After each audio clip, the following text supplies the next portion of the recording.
India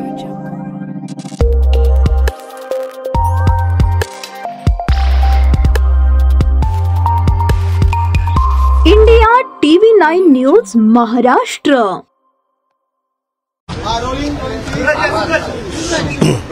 भारतीय वायुदलाने air strike केलेल्या पाकिस्तानमधल्या अतिरेकी तळांवरती जवळपास 32हून अधिक अतिरेकी ठार झाल्याची माहिती देखील मिळत आहे। लष्कराने काही वेळापूर्वी पत्रकार परिषद घेतली, त्यांनी स्पष्ट केलेलं आहे या संदर्भात।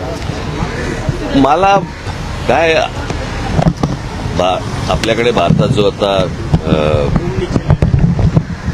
कुठे ते पहलगामला जो हल्ला झाला, मी ज्यावेळेला त्याच्यावरचं मी पहिलं ट्विट जेव्हा केलं त्यावेळेला मी सांगितलं होतं की ज्यांनी हल्ला केलाय त्यांना ते अतिरेकी दहशतवादी जे कोणी असतील त्यांना आपण धडा शिकवला पाहिजे आणि अत्यंत कठोर असा की त्यांच्या पुढच्या पिढ्यांना लक्षात राहायला पाहिजे। पण दहशतवादी हल्ल्याचं उत्तर युद्ध नसतं, कळलं का? युद्ध हे काय उत्तर नाही। आता अमेरिकेमध्ये 2 ट्विन टावर्स पाडले, पेंटागॉनवरती त्यांनी हल्ला केला म्हणून त्यांनी जरा जाऊन युद्ध नाही केलं, त्यांनी ते अतिरेकी ठार मारले। हे दुसऱ्या देशामध्ये युद्ध परिस्थिती आणायची आणि आता ते काय मॉक ड्रिल करायचं आणि मग ते सायरन वाजवणार वगैरे वगैरे, मुळात ही गोष्ट का घडली हे पण आपण लक्षात घेण्यासारखं आहे। मला असं वाटतं की थोडंसं अंतर्मुख होऊन आपण आपला विचार करणं खूप गरजेचं आहे। पाकिस्तानला काय बरबाद, अगोदरच बरबाद झालेला देश आहे तो, त्याला काय बरबाद करणार तुम्ही? आणि प्रश्न असा आहे की ज्या अतिरेक्यांनी हल्ला केला त्या अतिरेकी अजून तुम्हाला हातात सापडलेले नाहीयेत।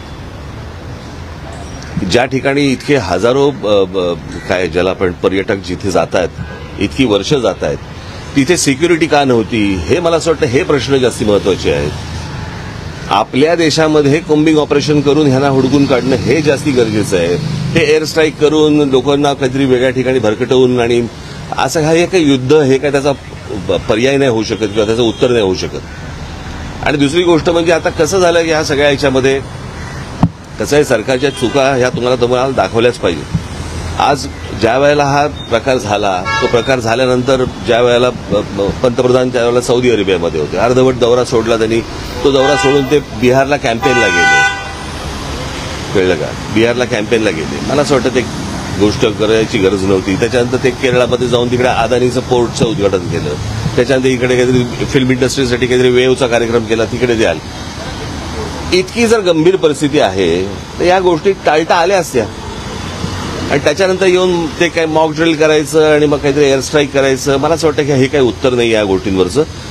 जे अतिरेकी आहेत, ज्यांनी हा हल्ला केलेला आहे, मला असं वाटतं त्यांना हुडकून काढणं, त्यांचा बंदोबस्त करणं आणि संपूर्ण देशभर मला असं वाटतं की तुम्ही हे मॉक ड्रिल करण्यापेक्षा कोम्बिंग ऑपरेशन्स करा जिकडे जिकडे तुम्हाला माहिती आहेत। आज आपल्या देशामधला पोलीस दल आणि या सगळ्या लोकांना, खास करून मुंबई महाराष्ट्रामधल्या पोलीस दलाचं तर मी त्यांची प्रशंसाच करेन की त्यांना सगळ्या गोष्टी माहिती आहेत, कुठे कोणत्या गोष्टी चालू आहेत आणि कुठे काय चालू आहे ते, कळलं का?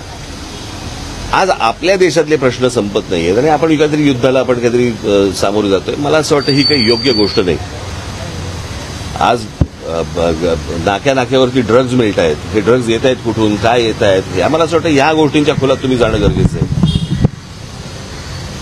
लहान लहान पोरं आता ड्रग्ज घ्यायला लागली, शाळा कॉलेजमधली पोरं, ह्यांच्यापर्यंत ड्रग पोहोचतोय कसा, हे प्रश्न आता सगळ्यात महत्वाचे आहेत। युद्ध हे काही आता ह्याचं उत्तर नाहीये। एअर स्ट्राईकला ऑपरेशन सिंदूर असं नाव दिलेलं आहे, भावनिकतेशी जोडण्याचा प्रयत्न। ते प्रश्न परत मी तेच सांगतो ना, हे काही नावं बिवं देऊन ह्याने काही भावनाचा काही विषय येत नाही।